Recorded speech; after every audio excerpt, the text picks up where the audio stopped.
Okay, here we go. Shantai Advance Risky Revolution. Okay, I know the Shantai series, but I am not a purple haired Arabian princess. It's fine though. It's great that they're making all these games for girls. Oh, yeah, I remember this. It has that weird disconnect between whatever this JPEG's supposed to be that you're supposed to fall in love with and the chunky pixel art.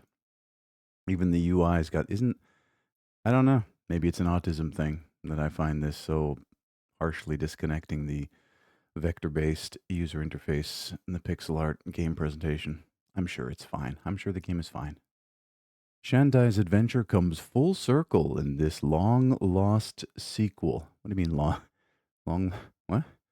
Came out on the 19th of August from WayForward and Limited Run Games, published by WayForward. They want 32.50 for this. Wow.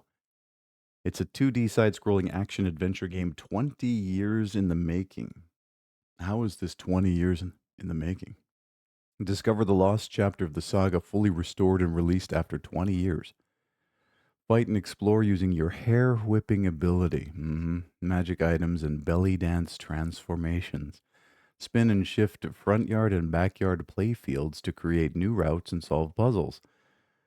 Visit towns, battle through labyrinths, purchase upgrades, find collectibles, and meet with friends like Rotty Tops, Sky, and Bolo. For the first time ever in a Shantae game, 4 players can compete in battle mode. Controllers required. 20 years in the making, and they couldn't figure out keyboard support. I mean, okay, it's there if you're into this. Rock Crusher. All right, here's a game more my speed. Little lo-fi.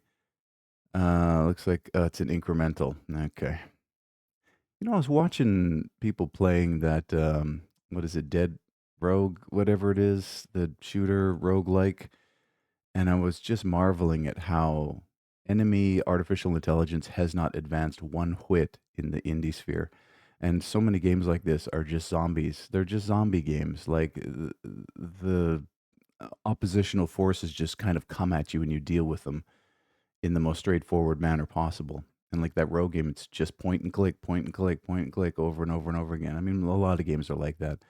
But when you take a game like Battlefield 6 or Call of Duty or whatever, at least the enemy has some modicum of intelligence. We'll take cover. We'll try to DQ, use tactics and stuff. But 99.95% of artificial intelligence in games now is still dumb as rocks. And now you crush them. Rock Crusher is an incremental game with a massive skill tree. Is that the main feature for folks? Control a little rock crushing machine stranded on a mysterious planet, crush rocks, collect materials, evolve through upgrades, uncover the planet's secrets, and maybe, just maybe, find a way to escape. The easiest way to escape is just click next in queue. This came out on the 18th of August from Mini Fun Games, self-published. There is a demo. They want $8.99 for it. Okay, you crush rocks. Now, how do you do it? Do you just click on a rock and it crushes, or do you just leave it alone and it'll do it? Use your built-in blower to gather materials from shattered boulders. Oh, the objective is to blow the stuff off the side of the screen? Spend those resources to upgrade and evolve. Evolve yourself. The quickest way to evolve yourself would be to stop playing the video games and start reading some literature and maybe learn a skill or two. But hey, don't let me tell you how to run your life. Whether you're in it for the grind, the upgrades are the mystery, blah, blah, blah, summon helpers, featuring crushing rocks, special crushers, blow resources, currency leveling, giant skill tree, passive helpers, skins, backgrounds, prestigious bosses, neatly integrated story. There's an ending, achievements. Again, this seems to be a major feature of incremental games that it ends. Achievements, save slots, chill and relaxing soundtrack, Easter eggs, and hours you will never ever get back. Dragon. Okay, you're a magical space mouse girl. Good lord. Why? So what is this? Is it a Vampire Survivors like? Day 14. Slow down and yeah, choose one of 3. There's a roguelike element to it. And yeah, you're a fairy princess rat girl. I've known a few of those. Capture dragons by dragging the mouse. Get it? Dragging these balls. Imagine dragging these balls. Dragging the mouse in this casual arcade roguelike. Oh, I get it, because the mouse is in drag. Is that it? Huh. Click and drag to cast spells and achievements and get your fill of wave battling, achievement hunting, upgrade locking, rinse and repeating. Do it again, stupid. Came out on the 18th of August from Dragon Fractal Games, self-published. There's a demo. They want $6.49 for it. Look what the mouse dragged in. So you just drag and it does damage, and you drag and it does more damage. Okay, exciting. Bro, tired of clicking? Now you can drag and drop. Create a bounding box. All right, I get it. 41 challenges to hunt, unlock new kinds of spells, fill out Margot's wardrobe. I'm good. What a drag. All right, RuPaul's Drag Race. I'm good.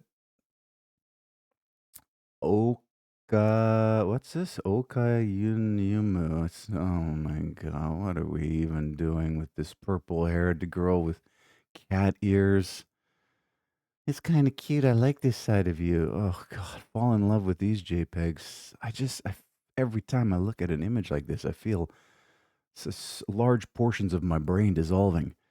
One fateful day, our protagonist chanced upon a strange cat, a stray cat with a beautiful lavender coat and an empty stomach. Is it because they vomited? Our protagonist decided to share the rice ball he was holding with the cat. Get ready for the heartwarming story about living with Nekomata Okayu. I hope there's a scene where she's licking herself. Like, that's all they really want, right? Isn't that why they're cats? So you can see her clean herself? Came out on the 13th of August from Entergram Incorporated and CCMC Corporation. These are businesses serious about corrupting the youth of North America. $32.50 for this fuck mess. What the hell? All right, apparently there's a story, a full voiced, oh Christ, get me away. We need an exorcist. Speaking of needing an exorcist, what is this now? Wolf mate? Good God. What are we doing, kids? Why? What is it, a mom thing? It's got to be. Freud would have a fucking field day. Also, why is she walking on her toes? Oh, because, well, if she was a wolf, wouldn't her knees be inverted?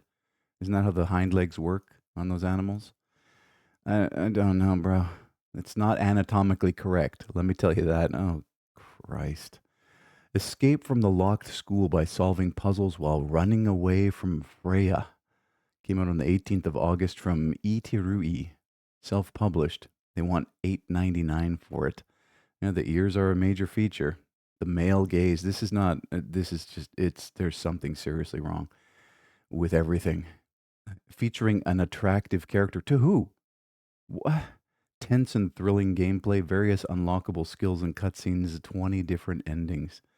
There's only one ending to this. We nuke it from orbit. Compadrone Land Wars. Thank goodness. I was worried we were starting a trend there. Okay. Again, sort of a basic. How do you know it's the future? Because the user interface has its corners cut off. And not all the corners, just a couple of them. All right. Is this a Vampire Survivors like tower defense sort of thing? Lo-fi, low poly. Okay.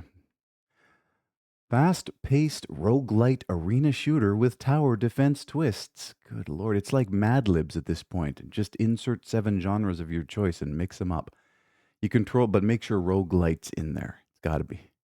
You control a drone capable of wielding multiple weapons and fight hordes of alien warbots. Collect resources and experience to unlock new weapons, towers, abilities, and drones. Came out on the 8th of August from Seam Entertainment, self-published. They want $6.49 for it. Now choose from 3 drones at start and enjoy more dynamic wave action. It's a fresh update. All right, 9 unique drones with unlockable weapons, abilities, blah, blah, blah. It's fast-paced, wave-based controller and mouse support. Works on Steam Deck, thank goodness. Family-friendly visuals and adjustable difficulty. If you've got a Steam Deck, you probably game too much. Just replace your Steam Deck with a thick book. Do it right now. Start with the Holy Bible. Oh, get on the Discord. That's the main thing you got to do. Follow them on X. No, I'm good. Or giveaways, bro. What are you? How desperate are you? All right, there's a story. Apparently, the years 2352. Humanity's exploring the exoplanets for the expansion of its stellar empire. Now, humanity's never going to get off of this rock. Let's not fool ourselves. We're going to go the way of the dinosaur, and that'll be it. And the universe will thank us for it. It comes as no surprise that we encounter alien adversaries, some easy to conquer, others far more advanced and harder to subjugate. Because we got to subjugate them, bro. We can't Can't leave our colonial impulses behind.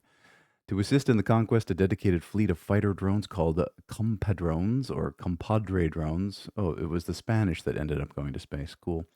Were created to serve as the ultimate vanguard of our attack forces. Compadrone Land Wars is a family-friendly top-down roguelike arena shooter. What makes this family-friendly? There's no wolf chicks with giant tits in it? I mean, come on now. All right. Using an Xbox controller or mouse. You're not allowed to use your PlayStation controller on this. It just blows up if you try plugging it in. All right. I'm good. No in-game purchases. There's no out-of-game purchases either. The River. All right. Are they going to call this a 1-bit indie experience? Because they don't know how bits work. What are you? You're like an outline. Where did you get that? Maybe he can be a nice lady's friend. Ooh, will I see you again? Probably not. A short story point and click visual novel about the afterlife. Is it a short story or a novel? This is how you know this person has zero writing chops. It came out on the 9th of June from Bok Choy, self-published. They're a vegetable. It's free. You wake up in the void with no memory other than the deep sense that something horrible has happened to you in life and has left you in limbo. Yeah, welcome to every morning for me. Can you find your way back to the living and make things right? I don't know. Should you? Probably not. Welcome to my first visual novel game project at the river. I actually made something. Yeah, but did you have to share it with the world? Couldn't you have just called your mom and told her and then done like 30 or 40 more before actually trying to get people to play it, wasting their time with it? This is my very first attempt at making a game. This is what we're seeing now. Slopping it up here. I had a conversation with a good friend of mine yesterday about this phenomenon, about putting your first game on Steam. Just because you can doesn't mean you should. Because this is going to stick there like glue forever as the legacy. Well, unless you delist it, I guess, make it disappear if you manage to continue making more games. But, bro, you're not that guy. Your first game is not a magnum opus that's going to blow people away. It's 99% chance it's a waste of time, everybody's time, yours and mine. So I set off to create all the visual assets, sound effects, and music myself, scripting, tying it all together. And this is all insecurity. This is insecurity writ large. It has nothing really to do with the gameplay itself or anything. It's just how they struggled to get it on there. It's as bad as Sarah McLachlan pleading at you to save the dogs, bro. Estimated playtime 30 to 50 minutes. Playing with good audio and headphones is highly recommended. Content warning. Content contains mature subject matter, discussion of death and dying, written descriptions of violence. I love how we need warnings for this shit now. What are we doing? Softening ourselves up as a culture. Features unique, mostly monochrome style visuals, digital hand-drawn backgrounds, unique soundtrack, 2,000 frames of sprite animation, visual novel styled story. It's a visual short story. It's what it is. And it's your first ever game. Congratulations on finishing it. And it just sucks that Steam allows this. The Man in the Park 2, the second Man in the Park. I think we saw the first Man in the Park quite recently. They're just shitting these things out. Speaking of first games that shouldn't be here. Here we go again. It's been so long. I don't think it has. I think it's only been like a week. You've tried to forget. However, tonight you must walk through the park again. Now there are two men in the park. Oh, two? Will you help one or both? Who will you trust? Came out on the 17th of August from Elliot Dale. Self-published. It's free. Short, multiple ending horror game where you try to make it out of your neighborhood park alive again. 6 possible endings, new environments, classic big screen jump scares can be completed in a single setting. Now, instead of sitting down and trying to truly iterate and evolve as a developer, they just shat out another. Okay, good. Excommunication. All right. Very gray. What is this? Kind of abstract. They've got the cell shader on everything for whatever reason. The renegade Angloids. And wait, wasn't that a slang term for the English back in the day? Frickin' Angloid. And wayward souls forge plans within the artificial realms. Let them burn in the surreal hack and slash. Excommunication is an artistic experience in which the heretics dream of uprising, but let steel be your answer. No heretic shall remain. There's nothing worse than an artist who refers to their own work as art. It's horrific. Came out on the 4th of August from Magical Elf, self-published. It's free. A solo study project developed within 10 months and shoved onto Steam. Slopped it up here. Dynamic hack and slash action. I didn't get any of that from the screenshots. Did you? Am I alone in not seeing that? I guess there's a is it third person? Is that what you are? You're this thing with a steel tiara? Purge the heretics. Your mission is clear, is it now? Cleanse each level of all heretical presence. Face waves of corrupted foes, complete sacred objectives, and restore divine order to the artificial realms. Task-based advancement. Customize your talents. Crush the revolution. Ashes to ashes, dust to dust. We are but dust, and to dust we shall return. Amen. Which book of the Bible does that come from? Well, good luck. Congratulations. And maybe those 10 months would have been better spent learning maybe electrician, plumbing, something. Oi, I cat. Is it Oi, AI cat? The hell is this? That's it. That's the one screen. Wait, no, these are the screenshots. Google. I was so confused there for a second. There's Word. It's got ChatGPT. Oh no, this is a thing that lives on your desktop. Okay, I'm like, what the hell did they do? Okay, it's an incremental cat that lives on your desktop. I mean, I guess that's cheaper than owning a real cat. A chaotic virtual desktop cat that spins when you type, screams, "Oh yay!" tracks your word count, and rewards your keyboard fury with meme powered madness. Came out on the 29th of July from Youngboy, published by Breadfast Tea. It's free. It's free and fun. This is how you know it's probably the least fun thing you've ever done. A meme-fueled virtual desktop pet that brings chaos and charm to your everyday typing. Whether you're working, studying, or just smashing your keyboard, it reacts in real time. So it's a distraction. It's literally a distraction that you put on your desktop to distract yourself. It feeds that ADHD, OCD disease that you've given yourself from distraction, information overload. Great. Congratulations. Real-time typing reaction, meme sound madness, typing word counter. Get ready to type, get ready to spin, get ready for more brain cancer. Follow Ethel the Oya Cat on Instagram. I will not. No, thank you. Art House. All right, where's the art? Oh, I guess it's in there somewhere. Well, I'm not this magical paint girl with the trousers on. Art House is a 2D puzzle platformer in which you play as a woman who gets trapped with her children inside the paintings of her recently deceased mother. Okay. Navigate through painting rips and use navigate through painting rips. It's actually a thing. It's a proper noun. It's a rip in a painting. And use a magical paintbrush to escape and come to terms with your grief. Okay, here we go. Trauma dumping 101. Came out on the 16th of May from Turtlefish Studios and USC Games. It's a student game.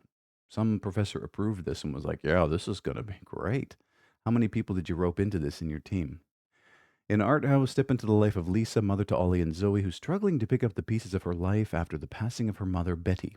After returning to Betty's mountain home, Lisa and her kids get trapped inside of Betty's paintings where her memories come to life. Guide Lisa through hauntingly beautiful paintings. Hold on a second here. Which ones are the hauntingly beautiful ones? Which this one? The kind of starry night rip? That, oh, God. Dynamic layer switching, magical paintbrush, multiple enemy types, fully voice acted. Great. Good for you. Oh, bugger. Mm-hmm. What the hell is this now? Just an environment walkthrough sort of thing? Big friendly Gus. Save Gus from the penthouse. Fuel pump, pull the lever. Oh, it's one of those outsider art. Wait, no, it isn't. You have a giant gun. I was about to say it was one of those outsider art indie sort of walk around the environment and give cigarettes to the people in the gulag, but it's not that at all. Oh, Bugger is a first-person shooter set in a luxury space hotel overrun by alien hordes. As a professional alien exterminator, pilot your mech to blast aliens and destroy their eggs, ending the infestation for good.